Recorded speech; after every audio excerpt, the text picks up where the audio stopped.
Earlier in the week, we had an item with Dr. Ranj and mental health campaigner Johnny Benjamin talking about dealing with anxiety, and we discussed mindfulness as one of the ways to cope with it. Well, you've also probably seen it in the headlines with celebrity fans like Katy Perry and Ruby Wax. So what is it, and how can we use it in our lives? Padraig has been practising it for years, so I'm going to ask you, first question, what is it and how does it work? Well, it's a very simple skill, really, and very effective, in which you continually return your attention to what's going on right now, so out of your mind and to whatever is going on right now. Sometimes that's your breathing, sometimes it's something that you're actually doing. But you bring your attention back with acceptance. And what that means is that you do so without having a lot of talk going on in your mind, especially about things that you don't like. Because, for example, you said that we often live in this sort of trance-like state where we're living in memories, we're living in hopes, we're living in fantasies of all these sorts of things that are maybe in our control, out of our control, but actually what's in the here and now, we kind of don't live in that existence. Yes, I mean, the default mode of the brain, as it's called by neuroscientists, is that our memory is active, our imagination is active, and actually the speech centres of the brain are active even when you're not talking. So we go around talking to ourselves, basically. Problem with that is that it can lead us into dark places or into spending a lot of time on maybe regrets, resentments, anxiety, worry. That isn't doing anything for us, and that can actually lead to depression or stress and so on. Mm-hmm. With mindfulness, you come into the present moment deliberately much more often. But you will always drift away, because that's the natural thing. And you just keep bringing yourself back with mindfulness. Well, you said that it was a morning in Dublin, sunny afternoon in 1980. And so what was it that led you to discover it and to try it? I had abandoned my desk in the Irish Times. It was late 1980s, as I often did, and wandered around bookshops.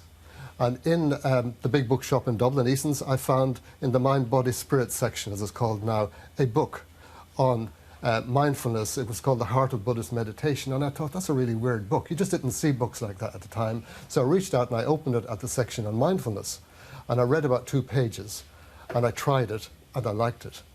And what did you do to be able to pick it up and then sort of sit in the sunshine? How simple is it to do, to reach that state? Essentially what you're doing is, one way of thinking of it is that you're observing what you're doing, what's going on for you, without following the stories in your mind, without getting lost in the thoughts in your mind. So you're coming back all the time to the experience. And as luck would have it, it was a nice sunny afternoon, and I wandered over to Trinity College, and there was a cricket match on, and I bought a pint in the Pavilion bar and stood mindfully watching the cricket. Didn't understand any of it, as we tend not to in Ireland, but it felt really good, and I continued practising mindfulness ever since, without the lager. It's a sunny afternoon, you're watching the cricket with a beer. Yeah. I mean, most people would feel quite good doing that, wouldn't they? Yeah. You don't need a book. Yes, but I think it enhanced the experience, that I wasn't wandering off to whatever thing I was supposed to be doing next at work, which maybe I should have been, but I wasn't. Because my mind wanders all the time. Yeah. So how do you do it then? You say, to begin with, the best sort of process of getting into this mindful state, would you say, is to check in, and you've got a process of checking in. Yes, there's a process of checking in that I can take you through now if you like. Please. We can do it in 60 seconds or so. All right then. Okay. You don't have to close your eyes if you don't want to, because we can't go through our days with our eyes closed, really. So the checking in begins with noticing your breathing, just simply noticing it. And as you're doing this, your mind is going to drift. And whenever it does... I'm going to take my earpiece out, so I've got no distractions whatsoever. Now go for it. So as you're doing all of this, your mind will drift. And whenever you notice that that's happened, you just silently label that with the word thinking, and then you come back. So for a few moments, just noticing your breathing right now. And now going on to noticing your posture, so just what it feels like to be sitting down, or some people watching this could be standing or lying down, just noticing that. Again, bring your attention back whenever it goes. And now go to noticing sensations in your feet, then sensations in your hands.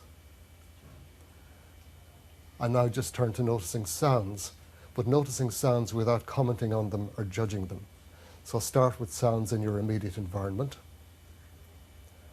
and then go to any sounds you might hear from outside your environment. And just notice if there's any sound from even further away, and put some attention on that. And now for a few moments, just back to your breathing. It's very calming. That's it. Yeah. It's so simple and It's so really calming. I know. Yeah. And the good thing is that thinking word is the minute your mind drifts away to something else, and to bring it back actually does centre you, doesn't it? It centres you because when you do that kind of labelling in your mind, this has been found in cognitive behavioural therapy, it tends to cool down the emotions. You're not telling yourself not to think, because that doesn't work.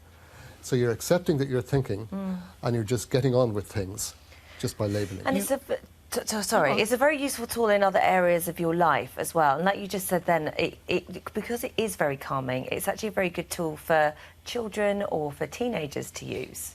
Yeah, teenagers like it. It's taught in some second-level schools. They like it because they can use it, say, in the classroom. They can use it when playing sports. They can use it when their parents are being annoying. They've got all of these opportunities which are quite sort of fraught emotionally. Teenagers tend to have a fairly turbulent emotional life anyway. It's just the way their brain is developing.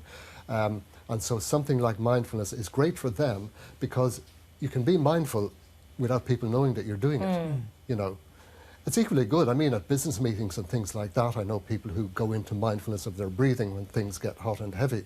And the great thing is that the other players sitting around the table don't know you're doing that, and that you're giving yourself this little advantage, you know. But isn't there a possibility that they might say something that because you'll be concentrating on your breathing, you won't hear, and then you'd get into trouble for not appearing to listen? Well, you see, the trick with that is that you give maybe about 25% of your attention to the breathing, and the rest to what they're saying and to what's going on. The more you practice it, the better you get at it. You also have this sort of technique that you use if someone really annoys you in the office and you get angry, rather than respond to them, you say that you take this step back and you calm yourself, and therefore you haven't got yourself involved in any sort of conflict or confrontation. Yes, I think that what mindfulness teaches you to do, as if you practice it, is that you step back mentally, if you like. So somebody's annoying you. You can actually, literally, bring your attention down to your feet. And the great thing about your feet is they're a long way from your head, so they're not thinking all sorts of thoughts. You bring your attention down to your feet, and that just gives you that little moment, that pause for thought almost. Because we all, I suppose, often wish that we had had a microsecond to think before we said something stupid. But aren't you in danger of kind of numbing your thoughts slightly? So it's all right, sort of, if somebody said something to you that upsets you and you just go, I'm not going to react, I'm not going to react, they almost sort of slightly get away with it. Do you know what I mean? So then if this is in a workplace, they might do it again. I mean, if you're being really picked on or something like that, you kind of do have to do something about it at some point, don't you? Yes, but I find that when people are being picked on in the workplace, say conflict or even a bullying type of situation, what tends to happen is that somebody is picking on them and then they kind of go into a kind of a victim mode or something like that. So and we do this almost automatically. Whereas when people practice mindfulness, and I've done this with people in the workplace, you can perhaps go into your breathing, you notice that what the other person is saying, you're not necessarily reacting the way they want. And that can actually sometimes throw them off. Stop the cycle. Yeah, that's true. And it gives you a sort of a little choice about what you do. Yes. You're not completely under their control, so to speak. And just very briefly, because we're going to finish now, unfortunately, but people, we were discussing this the other day, insomnia, if you can't sleep, that a good way to calm yourself when you're in bed is to do a body scan. Yeah. A body scan is simply becoming aware of your body from your toes right up to the top of your head. Just go up in stages, do it slowly. And again, because it's mindfulness, as you're doing this, whenever your worries and your anxieties and memories come into your head, just come back to your body. Just come back to working your way up along your body. And very often you will find that you're asleep before you get to the top of your head. Sometimes you might have to do it a couple of times, but it's really, really good for getting people back to sleep when they're waking up during the night. Try it and see. Thank you. Yeah, well, thank you. Thank you very much indeed. Very simple thing. Thank you.